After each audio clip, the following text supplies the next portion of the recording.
वो कहते हैं ना, justice delayed is justice denied. एक जुर्म होता है, फिर सालों लग जाते हैं उसे सुलझाने में, फिर केस जाता है कोर्ट में। न्याय का ये सफर कई केसेस में इतना लंबा होता है कि पीड़ित या पीड़ित के परिवार वालों की लगभग पूरी जिंदगी गुजर जाती है। नेशनल क्राइम रिकॉर्ड ब्यूरो की 2019 के रिपोर्ट के मुताबिक भारत में कुल 4,78,600 कैदी जेल में थे। इनमें से 69.05% यानी 3,30,487 अपने ट्रायल के शुरू होने का या खत्म होने का इंतजार कर रहे थे। वो अंडर ट्रायल्स थे। इनमें से 5,011 कैदी ऐसे थे जो 5 साल से ऊपर जेल में अपनी सुनवाई का इंतजार कर रहे थे। नमस्कार, मैं सोनाली कुलकर्णी क्राइम पेट्रोल सतर्क के इस नए अध्याय में आपका स्वागत करती हूँ। आज के केस में एक जुर्म साल 2011 में हुआ था जिसने उस वक्त पुलिस प्रशासन और मीडिया में हलचल मचा दी थी। दुर्भाग्यवश ये केस तकरीबन 1 दशक तक अनसुलझा रहा और उसका प्रतिघात तकरीबन 10 सालों बाद 2021 में हुआ। 6-7 मिंडी पे 10,000, 7 मिंडी पे 10,000, 2-4 पंजा पे 50,000, 51 75,000 खाजा।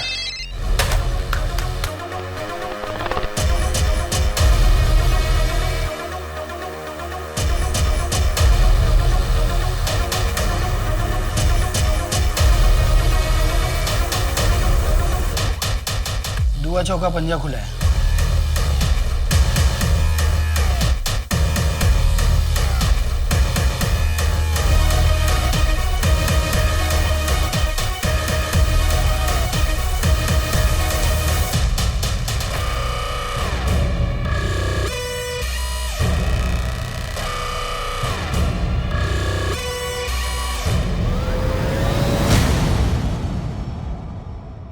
अवैध व्यापार और जुआ समाज की वो कुरीतियां हैं जिन्होंने अब तक ना जाने कितनी ही जानें ले ली होंगी। मेरा बच्चा क्या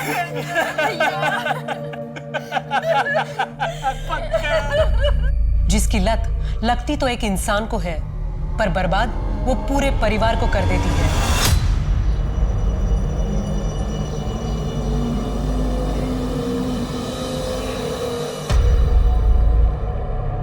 और धंधा पानी कैसा चल रहा है तेरा? बढ़िया चल रहा है। अरे धीरज अंकल, नमस्ते। नमस्ते बेटा, कैसी हो? अच्छे। अच्छा पापा, मुझे कॉलेज के बाद एक प्रोजेक्ट के काम से अनीशा के घर जाना है, तो थोड़ा लेट हो जाएगा। ज्यादा लेट मत करना। ठीक है पापा। और हाँ सुनो, ये रितेश को बोलना 1:30 बजे छवि को स्कूल से लाकर घर छोड़ना है। ठीक है मम्मी।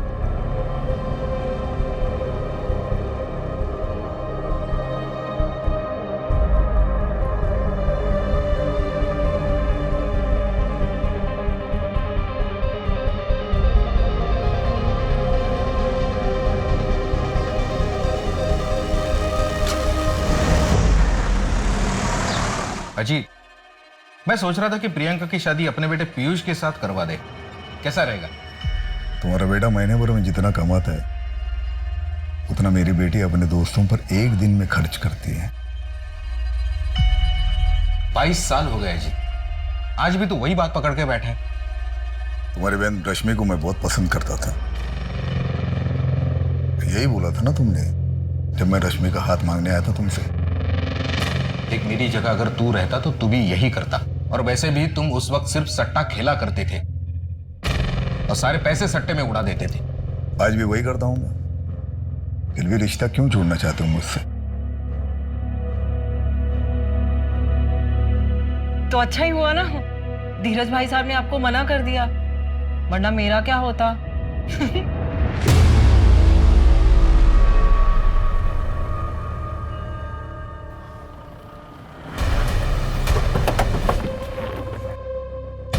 ओ साहब, एक मिनट साहब, कौन है आप लोग? ऐसे अंदर नहीं जा सकते। ओ साहब, बात सुनो, ये आप लोग ऐसे नहीं जा सकते। सुनिए मेरी बात। कमरा चेक करो। साहब जबरदस्ती घर में घुस गए साहब। शेट्टी साहब, आपकी खबरी बदल दीजिए। खोखली खबर आपको देती है, आप दौड़े चले आते हो। सर्च वारंट है हमारे पास। सर्च तो हो ही रहा है ना, कर लीजिए सर्च। सर्च करिए, तसल्ली कीजिए आपकी। प्रियंका आहूजा साहब से कब बात करोगी? ना बाबा रितेश, मुझ में तो हिम्मत नहीं है। तुम में तो तुम जाओ, कर लो हमारे बारे में पापा से बात। मैं? अरे अगर तुम करोगी तो जान तो बचेगी।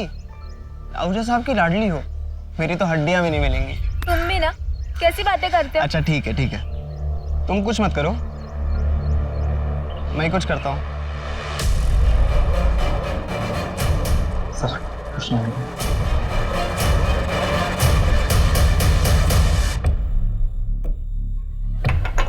शेट्टी साहब, देखिए हम लोग शरीफ लोग हैं, आपको यहाँ कुछ नहीं मिलेगा। मैं डीसीपी साहब से बात करता हूँ तो बार बार आपको यहाँ आने की तकलीफ नहीं उठानी पड़ेगी। हाँ आहूजा साहब, आप टेंशन मत लीजिए, मैं शेट्टी से बात करता हूँ, ठीक है? शेट्टी, तुम्हें तो बड़ा यकीन था, टिप पक्की थी, फिर क्या हुआ? हाँ सर, टिप तो बिल्कुल पक्की थी, लेकिन देखो शेट्टी, हमें सिर्फ एक मौका मिलेगा आहूजा के काले धंधे बंद करने का। अगर तुम्हारी यही हरकतें रही ना तो मामला बिगड़ जाएगा। और हाँ, आगे से ध्यान रखो, उसके घर से कुछ नहीं मिलने वाला, उसके अड्डों का पता लगाओ। Right sir. जमीन भी बेच दी पंकज ने। इस सट्टे की लत ने हमारा पूरा घर बर्बाद कर दिया। श्रुति की शादी के लिए बस एक इसी जमीन का भरोसा था। क्या करेंगे? आप चिंता मत कीजिए, मेरे कुछ गहने पड़े हैं, उन्हें बेच देते हैं। देखो पहले तुम 13 साल की थी जब यहाँ लाई गई थी, उस वक्त तुम कुछ नहीं कर सकती थी, पर अब तुम कुछ कर सकती हो और मैं तुम्हारी मदद करूंगा। यहां से निकल के तुम जान जाओगे कि बाहर कितनी खुश रह सकती हो तुम। साहब, आप हर महीने यहाँ आते हो, यहाँ के औरतों को और बच्चों को मदद करते हैं, उतना काफ़ी है। यहाँ से निकल के मैं कहाँ जाऊँगी, क्या काम करूँगी? जिस्म बेचने के अलावा कुछ आता भी तो नहीं। राशन और कपड़े तुम्हें शक्ति दे देगा, लेकिन पायल फिर एक बार सोच लो, मैं तुम्हें काम दिलवा सकता हूँ। यहां से निकलोगी तो जान जाओगी बाहर कितनी बड़ी दुनिया है, कितनी अच्छी दुनिया है।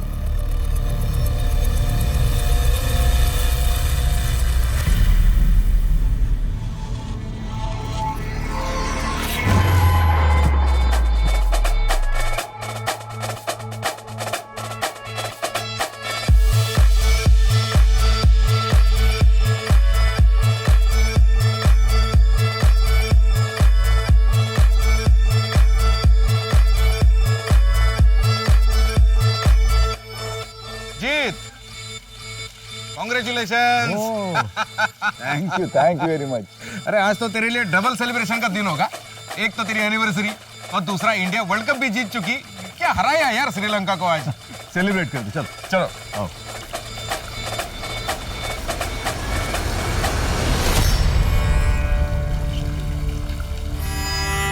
और बाकी सब बढ़िया? भैया। हाँ अरे वो आज मेरी खुशी में शामिल होने कैसे आ गए तुम? भैया मुझे आपकी खुशी से कोई प्रॉब्लम नहीं है। गुड, जाते हो भाभी से मिलके जाना। और सुनो, खाना खा के जाना। रितेश, तुम बहुत मेहनती हो। और सुनो, मुझे कोई फर्क नहीं पड़ता है कि तुम हमारे घर के ड्राइवर हो। किसी भी काम से कोई छोटा या बड़ा कभी नहीं होता। अपने अरमानों को बड़ा रखो, अपने आप बड़े आदमी बन जाओ। All the best.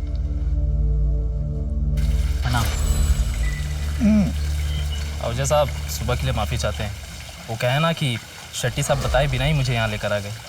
तुम्हारी बीवी प्रेग्नेंट है ना, और तुम्हारा ट्रांसफर रुकवाना है। Yes sir. बोल दिया मैंने, हो जाएगा। बहुत बहुत शुक्रिया, चलता हूँ। अरे ड्रिंक पापा, मैं सोच रहा था कि MBA करने का क्या मतलब है? वैसे भी अपने बिजनेस में पढ़ाई की कोई ज़रूरत तो है नहीं। बेटा पढ़ाई जो है ना कभी वेस्ट नहीं जाती। मुझे पढ़ने का मौका नहीं मिला, तुम्हें मिल रहा है तो पढ़ो, तुम सिर्फ एक ही साल की तो बात है, उसके बाद भी पूरा एम्पायर जो है तुम्हीं को संभालना है। ठीक है पापा, मैं चलता हूँ, सुबह क्लास है, देर हो जाएगी। जाओ। एंजॉय।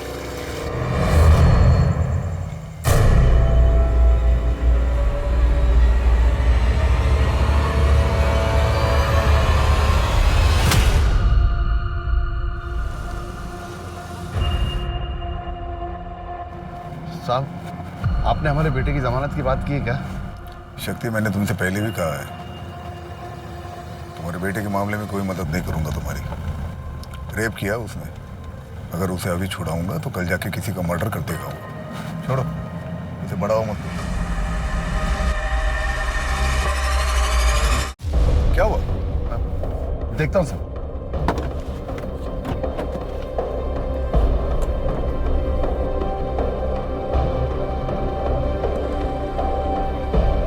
साहब, गाड़ी गर्म हो गई है, पानी लेकर आता हूं।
पेट्रोल की स्मेल। सर, पेट्रोल की पाइप पहले से कटी हुई थी। ड्राइवर शक्ति ने वहां दूर से एक आदमी को गोली चलाते हुए देखा। वो कंबल ओढ़े हुए थे। जब तक शक्ति भागकर यहाँ आया, तब तक वो आदमी 5 लाख रुपए कैश लेकर उस तरफ भाग चुका था। गणेश, ये आहूजा कोई मामूली आदमी नहीं था। इसके घर के बाहर सिक्योरिटी लगी रहती है, तो दिन दहाड़े उसकी गाड़ी की पेट्रोल पाइप काटना आसान काम नहीं है। सर, इस एरिया में काफी रॉबरीज होती हैं। इस बार आहूजा को टारगेट किया गया था, और ये आहूजा भी काफी कैश लेकर चलता है हमेशा। एक काम करो, इस एरिया में जितने भी गैंग्स हैं, सबको राउंड अप करो।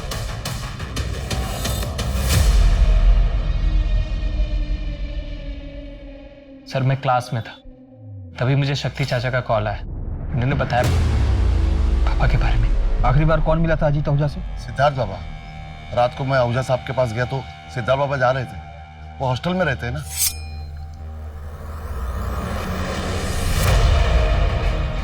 साहब, मैं निकलूं?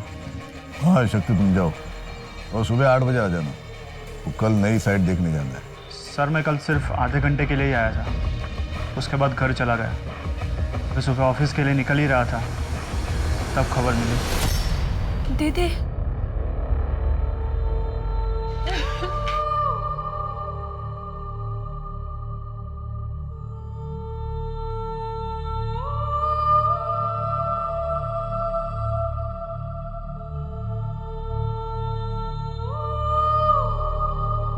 अजीत आहूजा इंदौर में सट्टे की दुनिया का जाना माना नाम था।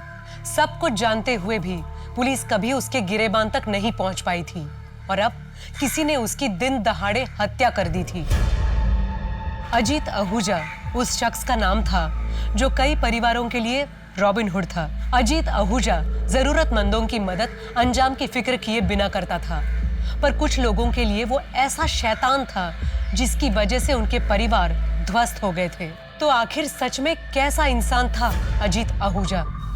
अरे राम, ये कुछ रुपए हैं, रख लो। अजीत साहब को तुम्हारे बेटे के बारे में सुन के बुरा लगा। उन्होंने कहा है कि उनसे जो भी हो सकेगा मदद करेंगे। कितने? जितने हैं ठीक हैं। फिलहाल 50,000 रुपए। अजीत साहब ने कहा है कि अगले महीने कुछ और भिजवा देंगे। कितना भिजवाएंगे? मेरे बेटे की जिंदगी की कीमत कितनी होगी? तुम बोलो शांति, कितना काफी होगा तुम्हारे लिए कि तुम्हारे बेटे पंकज की कमी पूरी होगी? जाइए, अजीत साहब को कहिए अपना धंधा संभाले। मैं अभी जिंदा हूं, मैं अपना परिवार संभाल लूंगा। चाहिए। नमस्ते। पैसे मेरे हैं, किस पे खर्च करने, कितने खर्च करने, उसका डिसीजन मैं लूंगा। और तुमको इसके पहले भी मैंने पैसे दिए थे ना, फालतू के बिजनेस में लगाए और डूब गए सारे पैसे। भैया वो पैसे मेरे भी हैं। मैं कोई याशी नहीं करता, बस इस नरक से निकलना चाहता हूँ। खुद का लीगल बिजनेस शुरू करना चाहता हूँ ताकि अपने फैमिली को अपनी ईमानदारी से कमाए हुए पैसों से पाल सकूं। ईमानदारी से कमाए हुए पैसे जिन्हें तुम उस बिजनेस से कमाओगे जिसमें अपने भैया के इलीगल बिजनेस का पैसा लगाओगे। आप बीच में मत बोलिए भाभी। वैसे ही आप मुझे इस घर से निकालने में कामयाब तो हो चुकी हो, अभी क्या भैया की जिंदगी से निकालना चाहती हो? फालतू बात मत करो, निकल जाओ यहां से, निकल जाओ।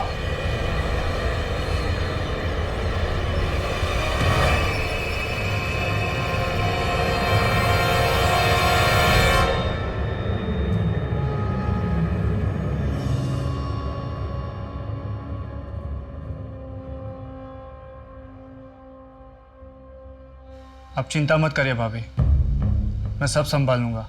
बिजनेस को, बच्चों को, सबको संभाल लूंगा। सिद्धार्थ जब अपनी एमबीए पूरी कर लेगा, मैं खुद ही उसे बिजनेस सौंप दूंगा। मैं वापस नहीं जा रहा एमबीए करने। वो तो पापा की इच्छा थी इसलिए मैं कर रहा था, पर अब पापा ही नहीं रहे। 13वीं तक तो रुक जाते तुम लोग, दुखी होने का थोड़ा दिखावा ही कर लेते। कोई नहीं संभालेगा बिजनेस। ये घर, परिवार और बिजनेस संभालने के लिए अकेली काफी हूं मैं।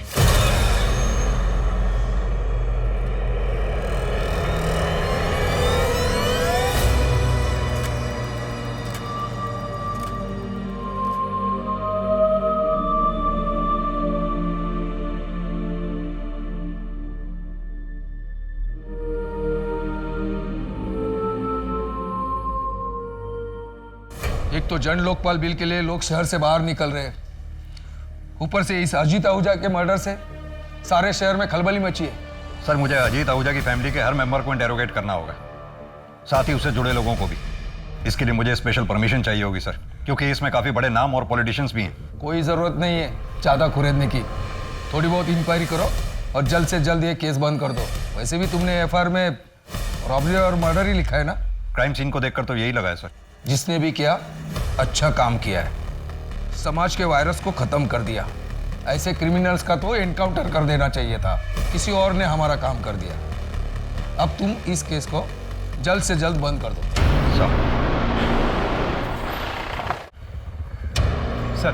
सर मैंने पता किया, आसपास के रॉबरी गैंग में ऐसी कोई इंटरनल बातें नहीं हुई और ना ही तो खबरियों के पास कोई लीड।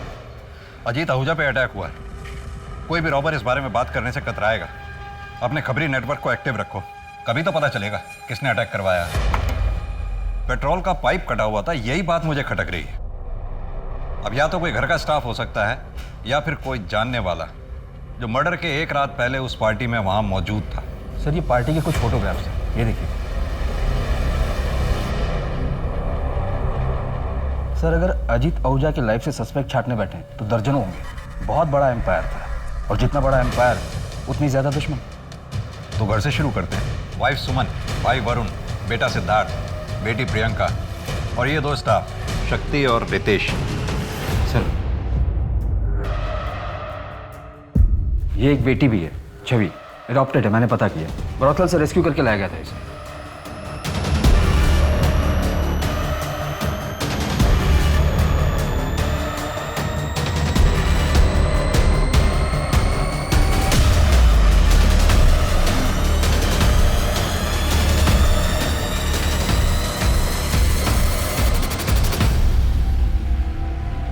घर के अंदर से अगर कोई हो सकता है तो वरुण ही हो सकता है।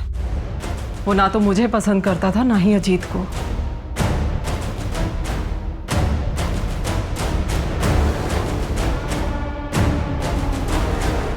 सारी दुनिया जानती है आपके हस्बैंड अजीत आहूजा इंदौर के सट्टे के बिजनेस के बादशाह थे।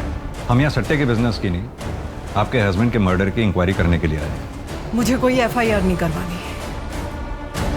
मेरे पति के जाने के बाद पूरा परिवार बिखर चुका है मेरा। मुझे अपने घर को संभालना है। ये इन्वेस्टिगेशन के चक्करों में नहीं पड़ना मुझे। अब चाहे तो केस को क्लोज कर सकते हैं। सुमन जी, ये केस तो अब तभी क्लोज होगा जब हत्यारा सलाखों के पीछे होगा। हाँ तो ठीक है, फिर कीजिए अपनी ड्यूटी, ढूंढिए हत्यारे को, लेकिन मुझसे किसी भी तरह की मदद की कोई उम्मीद मत रखिएगा। एक बात पूछूं आपसे, आप अपने हस्बैंड की मौत पे उतना दुखी नहीं लग रही जितना होना चाहिए। शोक मनाने का वक्त नहीं है मेरे पास। क्या उम्मीद करते हैं आप मुझसे? रोऊं, महीनों तक सदमे में पड़ी रहूं? देखिए, मेरे पति का मेरे और मेरे बच्चों के सर से साया उठने के बाद मुझे उनकी सुरक्षा भी देखनी है। हमारा कोई नहीं है अब, इस घर की पूरी जिम्मेदारी मेरे ऊपर है। सदमे में जाकर जो मेरे पास बचा है ना, मुझे वो भी गंवाना नहीं है। गलत उम्मीद कर रहे हैं आप मुझसे।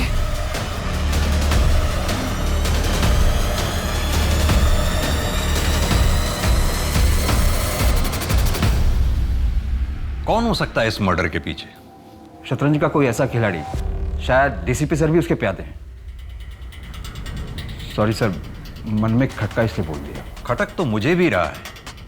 फिलहाल तो ये सोचते हैं कि अजीत आहूजा के मर्डर का सबसे ज्यादा फायदा किसे हुआ है? लगभग सभी को सर। सोर्सेज की माने तो सट्टे का बिजनेस अब सुमन चलाती है। बेटे सिद्धार्थ ने एमबीए छोड़ दिया क्योंकि वो उसे करना ही नहीं था। वरुण को फायदा हो सकता था, लेकिन सुमन ने उसके सपनों पर भी पानी फेर दिया। और वो धीरज? सर वो तो बचपन का दोस्त है, कॉर्पोरेटर है। अजीत पहले उसके लिए काम किया करता था और पिछले 10 सालों में अजीत ने धीरज को पैसों से काफी मदद की है। यानी कि जिस धीरज की वजह से पिछले 10 साल से अजीत आहूजा का घर चल रहा था, आजकल वो अजीत आहूजा का कर्जदार है। जी सर।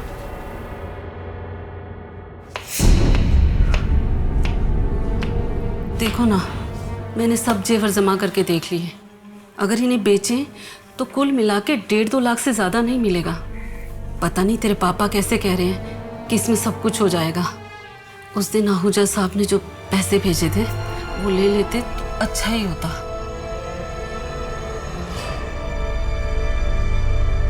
इतनी देर हो गई, तेरे पापा दूध लेने गए थे, 1 घंटा हो गया, अभी तक आए ही नहीं।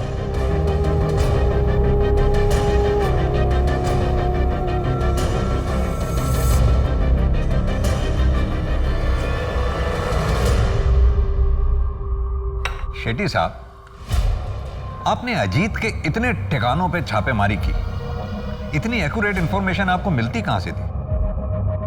हमारे अपने सोर्सेज होते हैं और आप तो अच्छी तरह जानते हैं हम अपने सोर्सेज कभी रिवील नहीं करते। और आप डायरेक्टली डीसीपी सर को रिपोर्ट करते हैं? बिल्कुल। अजीत के मर्डर की प्लानिंग इतनी बारीकी से की गई थी, और यह काम वही कर सकता है जिसे कानून और सबूतों के बारे में बहुत बारीकी से जानकारी है। या तो वो पुलिस का कोई आदमी हो सकता है, या फिर कोई हिस्ट्री शीटर या हार्डकोर क्रिमिनल। आपकी नजर में भी तो कोई रॉबर्स का गैंग होगा ही जिसे आपने गिरफ्तार किया हो और जो अब बेल पे बाहर हो। आपका इशारा किस तरफ है चौधरी साहब? मैं बस सोच रहा हूं कि ये क्राइम एक परफेक्ट क्राइम। कोई भी क्राइम परफेक्ट नहीं होता। हाँ, हमें खोदना पड़ता है। एक आदमी था हरिराम, उसके लड़के ने सुसाइड कर लिया। सट्टे में अपना सब कुछ गंवा चुका था। उसके बाद हरिराम ने भी सुसाइड कर लिया, और हरिराम की तरह न जाने कितने परिवार अजीत आहूजा की वजह से बर्बाद हो गए। जो होता है अच्छे के लिए होता है। समाज के लिए खतरा था अजीत आहूजा। समाज के लिए खतरा अजीत आहूजा नहीं, उसका कारोबार है जो अब भी चल रहा है। मुझे इस बात का दुख है कि शतरंज के इस खेल में शह और मात देने के बावजूद, राजा के मरने के बावजूद, ये खेल आज भी चालू है, क्योंकि राजा की इस गद्दी पर अब एक रानी बैठी हुई। दुआ नवा मिंडी। ये मिंडी क्या होता है? साहिबा, नहले के बाद जो भी आता है उसे हम 0 में गिनती करते हैं, और 0 मतलब अपनी भाषा में मिंडी। ठीक है, तुम शक्ति से मिल लो और अगले हफ्ते से मटका 6 बार खुलेगा। 6 बार कुछ ज्यादा ही रिस्क हो जाएगा साहिबा। और आहूजा साहब तो इतना रिस्क अभी। आहूजा साहब अब नहीं रहे। अब ये खेल मेरा है, और जो मैंने कह दिया वही नियम है। किसी को मंजूर नहीं है तो छोड़ के जा सकता है।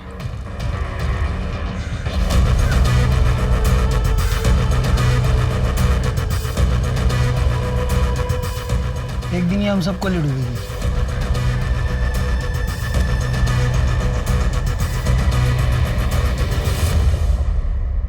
सर, अजीत की पोस्टमार्टम रिपोर्ट आ गई और बैलिस्टिक रिपोर्ट भी। सर, अजीत को पॉइंट ब्लैंक रेंज से सीधे हार्ट पर मारा गया था, और सर उनकी बॉडी से जो बुलेट मिली वो 9mm की थी, जो ग्लॉक 17 पिस्टल में यूज होती है। गणेश एक काम करो, बुलेट की रजिस्ट्रेशन डिटेल्स निकलवाओ। हालांकि पता चलना तो बहुत मुश्किल होगा, क्योंकि कोई भी रॉबर्स रजिस्टर्ड गन तो इस्तेमाल करेंगे नहीं। सर हो सकता है इन सबके पीछे वरुण आहूजा का हाथ, उसने किसी गैंग को हायर किया हो। लेकिन मुझे लगता है इस शतरंज के खेल में बादशाह को मात देने वाला वजीर कोई और ही है। ये मेरी पिस्तौल रजिस्टर्ड है, पर ये क्यों चाहिए आपको? क्योंकि अजीत आहूजा के ऊपर जो गोली चलाई गई थी वो ग्लॉक 17 पिस्टल से ही चलाई गई थी। तो ये पिस्तौल किसी के पास भी हो सकती थी, भैया के पास भी थी। इनफैक्ट भैया ने सिद्धार्थ को ग्लॉक 17 पिस्तौल ला कर दी थी, वो भी कातिल हो सकता है। इनफैक्ट घर का कोई भी मेंबर कातिल हो सकता है। आप वो औरत सुमन से जाके क्यों नहीं पूछते? बहुत पहुंची हुई औरत है, मिडिल क्लास फैमिली से थी। भैया बिहा कर उसे लेकर आए थे, 2 साल में अपनी औकात बताना शुरू कर दी। शक्ति से पहले जो ड्राइवर था उसके साथ रंगे हाथ पकड़ी गई थी, भैया उसके प्यार में थे, माफ कर दिया। आज भैया तो नहीं रहे, पर वो राज कर रही है, करोड़ों के कारोबार की अकेली मालकिन। ये लो, लाइसेंस वाली है, 2 लाया हूं, एक तुम्हारे लिए और एक तुम्हारे भाई सिद्धार्थ के लिए। अपनी बेटी को कोई गन गिफ्ट करता है क्या? मुझे नहीं चाहिए ये, आप ही रखिए। और पापा टेंशन मत लीजिए, मुझे कुछ नहीं होगा। आप ही रख लीजिए ना इसे, मुझे तो आपकी चिंता लगी रहती है। मुझे कुछ नहीं होगा, तुम लोग सेफ रहोगे ना, मुझे कोई टेंशन नहीं। सिद्धार्थ की पिस्टल पिछले हफ्ते पॉलिशिंग के लिए दी थी, और ये रही उसकी रसीद। शक्ति चाचा, चाचा कहाँ हो आप? आ रहा बेटा, बाथरूम में हूँ। हाँ चाचा जल्दी आओ, ये मम्मी ने कुछ पैसे और कपड़े भेजे।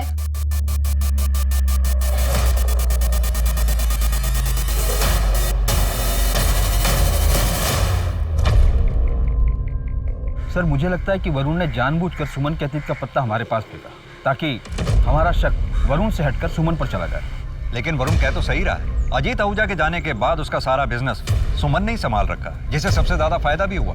अब जानना यह है कि सुमन का जिसके साथ अफेयर था वो ड्राइवर कौन था और वो अब कहाँ है। सर मैं पता लगाता हूँ। इस सट्टे के बिजनेस में कोई नया खिलाड़ी? ऐसा तो कोई सामने नहीं आया। एक एम्प्लॉय है ब्रिजेश, मैंने उससे भी बात की, पर उसकी तरफ से भी कोई खास जवाब नहीं आया। सर बिजनेस में राइवलरी तो होते रहती है, जो कि आम बात है। कोई नया बुकी जो ज़्यादा एम्बिशियस हो? यह सारा सट्टा तो आप अपने में ले लेते हो, हमें भी कुछ करने दो ना, हमें भी कमाने दो। अजीत भाई का ऑर्डर है, 1000 से ज़्यादा की बुकिंग कोई बुकिंग नहीं लेगा। इतना ज़्यादा मत उड़ो, जितने का बिजनेस दे रहा हूँ ना उसमें खुश रहो। कश्मीर में सर प्रियंका का फोन। स्पीकर ऑन करो। हाँ प्रियंका बोलो। सैलरी तेरी 10,000 रुपए, तेरे घर में इतने पैसे आए कहाँ से? अजीत साहब को मारने के बाद कार से जो पैसे उठाए थे वो पैसे थे हमारे घर में। बिना हाथ लगाए ही कन्फेस कर लिया। अब ये भी बता दे कि अजीत आहूजा को मारा क्यों? तू तो बहुत वफादार था ना उसका। क्या सिला मिला 15 साल की वफादारी की? पैसों की जरूरत थी हमको, बेटे की जमानत करवानी थी। अजीत साहब हर अनजान आदमी की मदद किया करते थे, पर जब हमको जरूरत पड़ी तो साफ मना कर दी।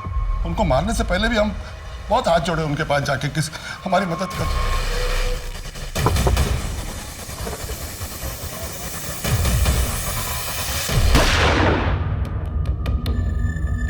पिस्तौल कहां से मिली थी? पार्टी की रात उनके कमरे से ली थी। और वापस कब रखी? वो वापस जब अजीत आहूजा को हॉस्पिटल ले जाया गया? नहीं, तब तो तुम पूरा दिन हॉस्पिटल में रहे होंगे और घर पे पुलिस मौजूद थी। तो फिर अगले दिन जब अजीत आहूजा का दाह संस्कार हुआ, या फिर कल? आपको आपका कन्फ्यूजन मिल गया ना?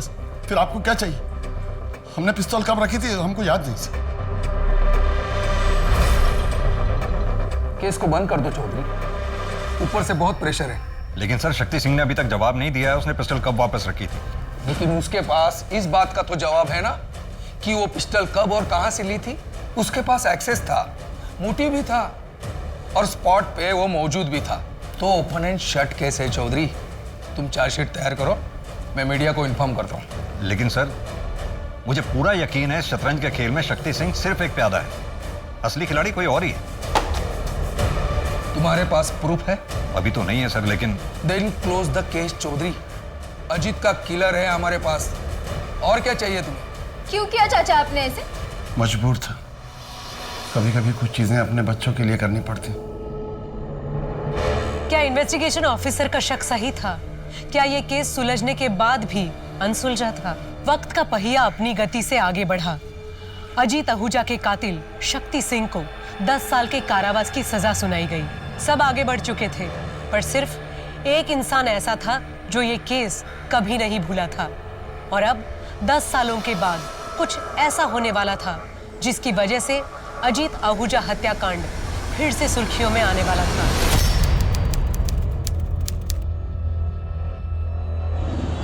दस साल में बहुत कुछ बदल गया था। अजीत विला अब सुमन विला बन चुका था। कल तक सट्टे की दुनिया में एक राजा राज करता था, अब एक रानी राज कर रही है।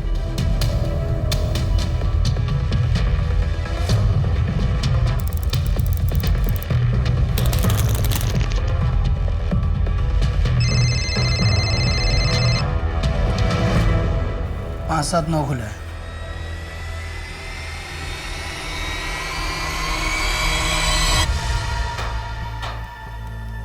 देखो अभी 6 महीने हो चुके हैं तुम्हें धंधे में। एक काम करो, तुम्हारे अंडर जितने भी छोटे मोटे बुकी हैं सबका लिमिट 100 का कर दो, और उसके ऊपर का जितना भी लिमिट है तुम खा जाओ। तो अगर किसी ने 100 से ज्यादा का गेम लगाया तो उसका पूरा पैसा मेरे पास आएगा। रिस्क भी बड़ा होगा लेकिन।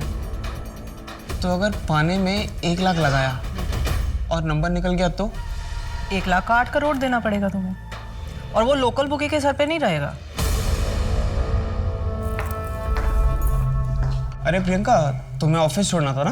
हाँ मम्मी जी, मैं ऑफिस के लिए निकल रहा हूँ। ओके चलो मम्मी निकलती हूँ।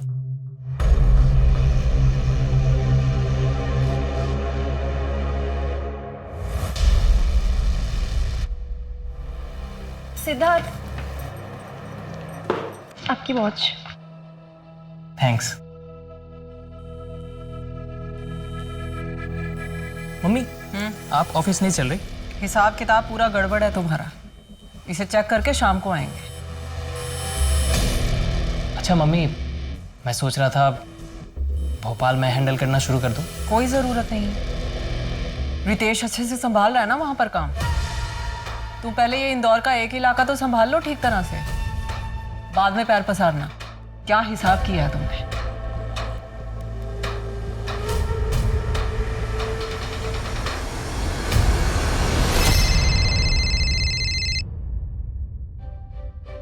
नहीं मम्मी, होली पर नहीं आ पाऊंगी, और वैसे भी ना कोविड की वजह से रेस्ट्रिक्शंस बहुत है तो नहीं आ पाऊंगी। एग्जाम्स की भी तैयारी करनी है मुझे। ठीक है?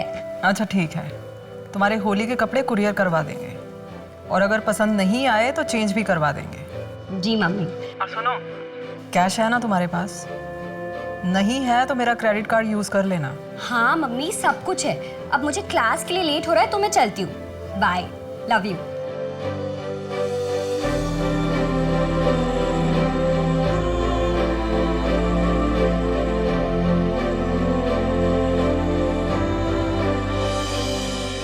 सुमन, मुझे समझ में नहीं आता लोग तो बेच बाज के सट्टा क्यों खेलते हैं? लत है अजीत साहब, लत बड़ी बुरी चीज होती है, और प्लेटफॉर्म तो आपने ही दिया है ना उन्हें, खेलेंगे क्यों नहीं?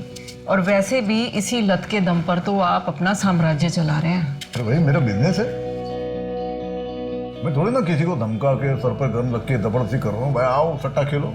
बहुत पैसे कमा लिए ना, अब एक काम करते, सब कुछ छोड़ छाड़ के या फिर किसी और के हवाले करके किसी और जगह चलते हैं। देहरादून। देहरादून? पहले से सोच के रखा है क्या? आप वहां पर आराम करना और मैं पॉलिटिक्स ज्वाइन करूँ।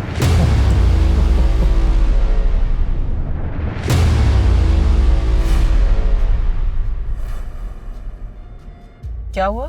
साहिबा गाड़ी बंद हो गई है, मैं देख लेता हूँ।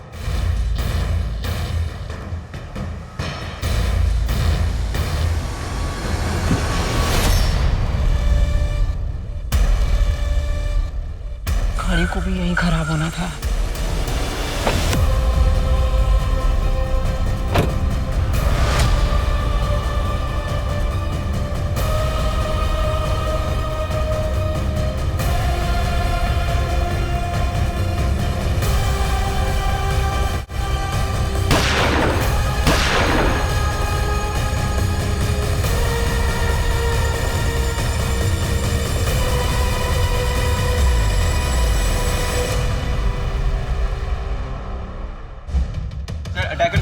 पता चला? देखिए, सुमन आहूजा पर जानलेवा हमला हुआ। हमारी इन्वेस्टिगेशन चल रही है। जैसे कुछ पता चलेगा हम आप लोगों को बता दें। प्लीज सर कहाँ तक पहुंचे? सर आपने सस्पेक्ट्स के बारे में कुछ बताइए ना। सर सुमन आहूजा के बारे में सर हमें कुछ बताइए। सर मैं आई कम इन? आओ गणेश, तुम्हें जो एक्शन लेना है, जो करना है वो करो। इस केस को जल्द से जल्द सॉल्व करो। मुझे पूरा यकीन है इस हमले के तार अजीत आहूजा के मर्डर से जुड़े हुए। जरूर पिछली बार हमसे कुछ ना कुछ छूट गया होगा। सर, शक्ति सिंह जेल में अपनी सजा काट रहा है। उससे बात करने के लिए मैंने एप्लीकेशन डाली है। सुमन के साथ जो ड्राइवर था उसने कुछ बताया? सर, ड्राइवर कमल का कहना है कि कार बंद पड़ गई थी, उसे ठीक करने के लिए उसने बोनट खोली। उसे गोली की आवाज़ सुनाई। उसने एक आदमी को बाइक से भागते हुए देखा, पर नंबर प्लेट नहीं देख पाया। ठीक उसी तरह उसी जगह पे अजीत का मर्डर हुआ। मुझे हमेशा से ये लगता था कि अजीत के मर्डर के पीछे उसकी बीवी सुमन का हाथ था, पर शायद मैं गलत था और तुम सही थे। इस सब के पीछे वरुण ही होगा। वही एक ऐसा है जो इस शतरंज के खेल का किंग बनना चाहता था और बाजी क्वीन मार ले गई। और अब 10 साल बाद वरुण ने फिर वही खेल खेला। लेकिन सर, अब मुझे नहीं लगता। अगर वरुण को गद्दी चाहिए थी तो उसने 10 साल इंतजार क्यों किया? तुम पहले शक्ति सिंह से बात करो, क्या पता 10 साल बाद अब वो सच्चाई बता दे। नीरज, लड्डू तो बहुत अच्छा है। शक्ति भाई, आपको कुछ पता चला क्या? आपके आहूजा साहब की बीवी के ऊपर हमला हुआ है। सूत्रों की माने तो सुमन आहूजा की हालत बहुत नाजुक है। हालांकि पुलिस और डॉक्टर अभी मीडिया से कोई भी बात नहीं कर रहे हैं।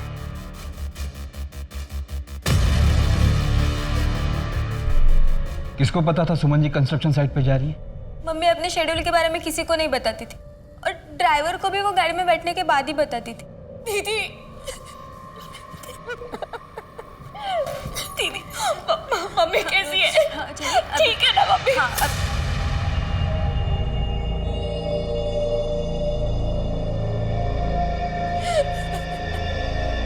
ये मेरी छोटी बहन है छवि।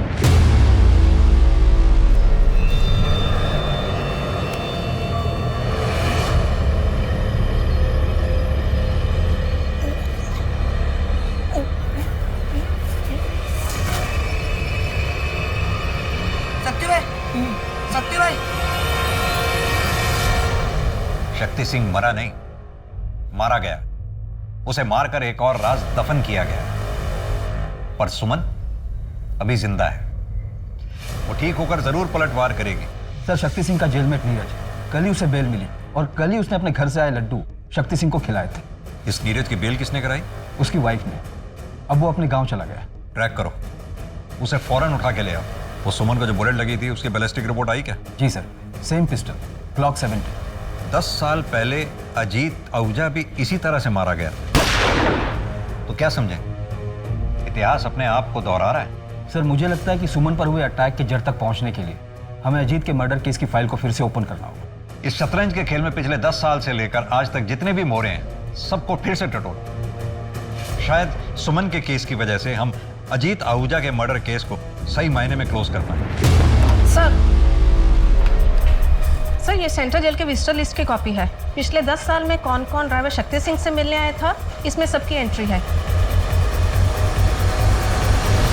मैं शक्ति से मिलने इसीलिए जाता था ताकि अजीत भैया के असली कातिल का पता लग सके। वो तुम ही थे ना जिसने शक्ति सिंह की बेटी की बेल कराई और फिर अजीत को मारने के लिए कहा। सुमन पर अटैक भी तुमने ही करवाया था और शक्ति को भी अपने रास्ते से हटा दिया। तुम्हारे सच्चाई का आखिरी सबूत हो शक्ति सिंह, उसे भी खत्म करवा दिया तुमने। अभी तक सिर्फ फिल्मों में देखा सुना था, पर अभी सच में लगने लगा है कानून अंधा होता है। आप लोगों को सुमन का असली चेहरा नहीं दिख रहा है? वो शराफत का चोला पहने हुए एक नागिन है और उसी के जैसे उसके बच्चे भी हैं। क्या पता है अटैक सिर्फ एक नाटक हो जो सुमन ने खुद करवाया हो। सुमन के पास कोई मोटिव ही नहीं है। 10 साल पहले अगर उसने करवाया होता तो हम ये मान लेते कि ये अटैक उसने हमें गुमराह करने के लिए किया, पर अब वो ऐसा क्यों करेंगे? तुम गुमराह कर रहे हो हमें, जैसे पिछली बार सुमन के अफेयर के बारे में बताकर किया था। सर, इनका लॉयर आया है। गुमराह तो आप लोग खुद हो पिछले 10 सालों से।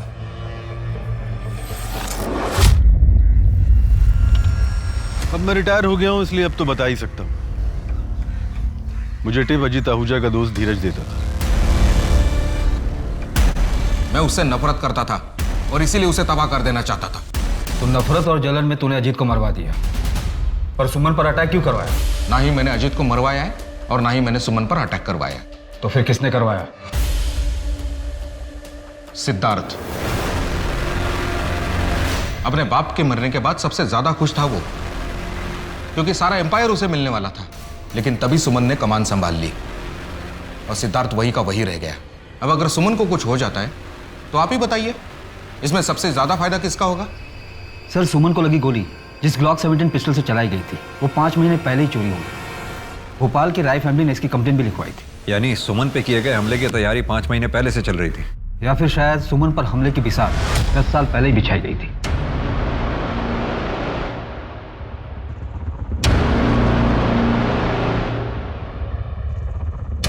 अजीत मर्डर केस में हमारे पास ये सारे सस्पेक्ट्स थे। इन सस्पेक्ट्स में थे सुमन हमारी मेन सस्पेक्ट थी, लेकिन वो अब विक्टिम हो गई। बाकी बचे ये लोग। सर, 2 सस्पेक्ट्स और भी हैं। पहली छवि, सुमन और अजीत की अडॉप्टेड बेटी, और दूसरा रितेश, जो कि प्रियंका आहूजा का हस्बैंड है, जो 10 साल पहले उसका ड्राइवर था। सर, फिलहाल इस फैमिली में यही 2 लोग हैं जो ब्लड रिलेटिव नहीं है। इस छवि को तो रेस्क्यूड कराया गया था ना ब्रॉदल से। अजीत और सुमन ने उसको अच्छी जिंदगी दी, सब कुछ दिया, फिर वो सुमन पर अटैक क्यों करवाएगी? इनफैक्ट अजीत के मर्डर के समय तो ये छवि 10 से 12 साल की रही होगी। नहीं गणेश, ये पॉसिबल नहीं है। पता नहीं सर, पर मुझे छवि और रितेश दोनों खटक रहे हैं। तो फिर फील्डिंग लगाओ, देखें क्या हाथ लगता है। अरे ये आपका वॉलेट। छवि के एडमिशन का कुछ हुआ? थोड़ा डोनेशन देना पड़ा लेकिन हो गया है। मैंने चेक दे दिया है। चेक? हाँ, वो आपके ब्लैंक चेक साइन किए हुए पड़े हुए थे ना मेरे पास। देने से पहले एक बार पूछ तो लेती। उसके बैकग्राउंड की वजह से दिक्कत आ रही थी बहुत ज्यादा, इसलिए दे दिया मैंने चेक। हो गई एडमिशन अभी। मैंने लॉयर से बात की है, एडॉप्शन की कुछ फॉर्मेलिटी तो पूरी करनी है, वो जल्दी पूरी कर लेंगे हम लोग। सर, सुमन आहूजा से लेटेस्ट सभी के कॉल रिकॉर्ड्स मैंने स्टडी कर लिए हैं। इसके अलावा कुछ भी सस्पिशियस नहीं है। उठाओ इसे। जी सर।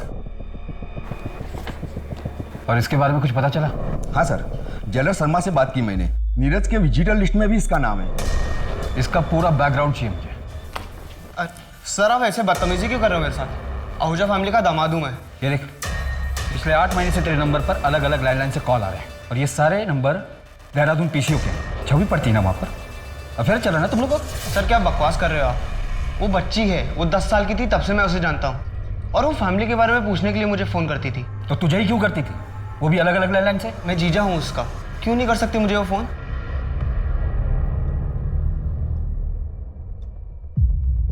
क्या ये छवि आहूजा आपकी बेटी है? हाँ साहब, क्या हुआ? देखो पायल, तुम 13 साल की थी जब यहाँ लाई गई थी। छवि मेरी ही बेटी है। सब ठीक तो है ना? आप लास्ट टाइम कब मिली थी? कुछ 1 साल पहले मिली थी। मम्मी, मुझे ये सब कुछ अच्छा नहीं लगता। क्या अच्छा नहीं लगता? ये महंगे कपड़े, अच्छी लाइफ, बड़ी गाड़ी, अच्छा कॉलेज, क्या अच्छा नहीं लगता तुझे? बोल बेटा। वो घर मानुस तो है, पर मेरी छवि की जिंदगी तो बन गई वहाँ पे। आहूजा फैमिली में छवि को कोई परेशानी थी? नहीं, ऐसा कुछ तो नहीं बताया उसने मुझे। जब सुमन छवि को यहाँ से लेकर गई तो क्या उस घर में छवि के साथ कुछ गलत हुआ था? शक्ति सिंह के जेल में नीरज के विजिटर लिस्ट में तुम्हारा नाम है। क्यों जाती थी उससे मिलने? अपनी मर्जी से घर की एक चीज नहीं खरीद सकते। सब कुछ दिया है तुम्हारे बाप ने, लेकिन आजादी नहीं, खुशी नहीं। अरे खुद तो सब पर पैसे लुटाते रहते, और हम अपनी मर्जी से एक पैसा भी खर्च नहीं कर सकते। और तुम भी करते रहना इंतजार। तुम्हारे हाथ में कारोबार नहीं देने वाले ये। पर मम्मी, हम कर भी क्या सकते हैं? आप तो जानती है ना, पापा किसी की सुनते भी तो नहीं है। एक तरीका है, अगर तुम मेरा साथ दो ना, ये पूरा कारोबार तुम्हारा हो सकता है। तुम ये कर पाओगे शक्ति? मेरे बेटे को बचाने के लिए मेरे पास कोई चारा भी नहीं। कल तुम मेरा काम कर दो, तुम्हारे बेटे की बेल की जिम्मेदारी मेरी। काम कल ही हो जाना चाहिए। हाँ, मैं शक्ति अंकल से मिलने जाती थी। मैंने जेलर से सेटिंग कर रखी थी। घर में शक्ति चाचा से मिलना अलाउड नहीं था, इसलिए मैंने नीरज के नाम पर एंट्री की थी।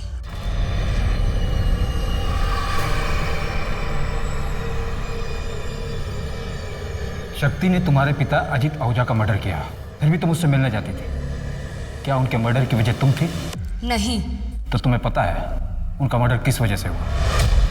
किसने मरवाया था उन्हें?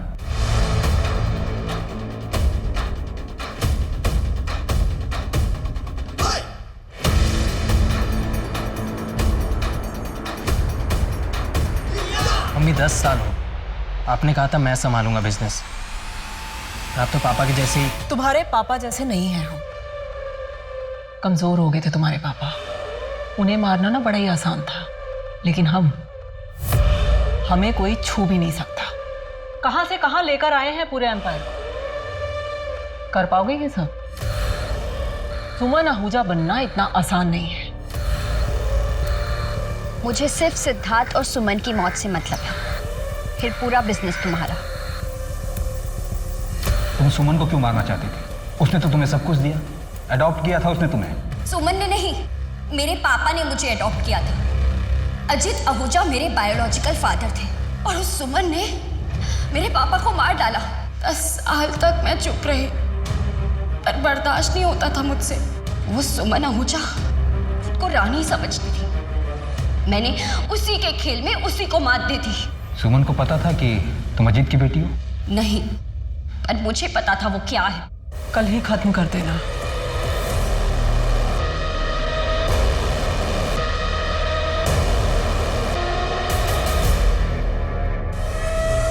पुलिस ने सुमन आहूजा अटैक केस के साथ साथ अजीत आहूजा मर्डर केस को भी सुलझा लिया है। अजीत आहूजा मर्डर केस में सुमन आहूजा को अरेस्ट कर लिया गया है। क्या अब इसके साथ ही आहूजा सट्टे के बिजनेस पे रोक लगेगी? ड्राइवर शक्ति की भी हत्या जेल में सिद्धार्थ आहूजा ने सुपारी देकर करवाई थी।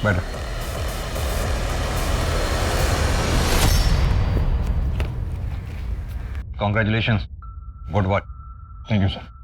अब इस सट्टे के खेल से हमेशा के लिए छुटकारा मिल गया। राजा रानी दोनों को शह और मात। हाँ सर, इस बार कोई वजीर ना राजा की गद्दी पर बैठ जाए।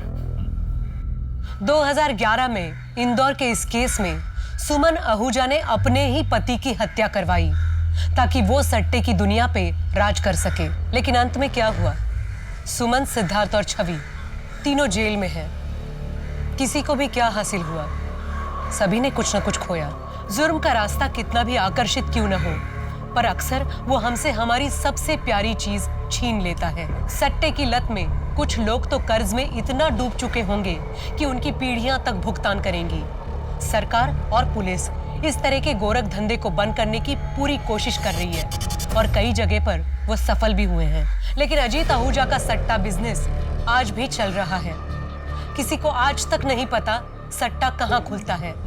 आज इंदौर में ये बिजनेस अजीत के ही परिवार का एक सदस्य चला रहा है। आप जानते हैं कि हम सब इस वक्त एक मुश्किल दौर से गुजर रहे हैं। कृपया मास्क पहनें, समय समय पर हाथ धोते रहें और उचित दूरी बनाए रखें। अब मैं सोनाली कुलकर्णी आपसे विदा लेती हूँ। फिर मिलेंगे क्राइम पेट्रोल सतर्क जस्टिस रीलोडेड में एक नए केस के साथ। तब तक अपना और अपने परिवार का ध्यान रखिए। देखते रहिए क्राइम पेट्रोल सतर्क। जय हिंद।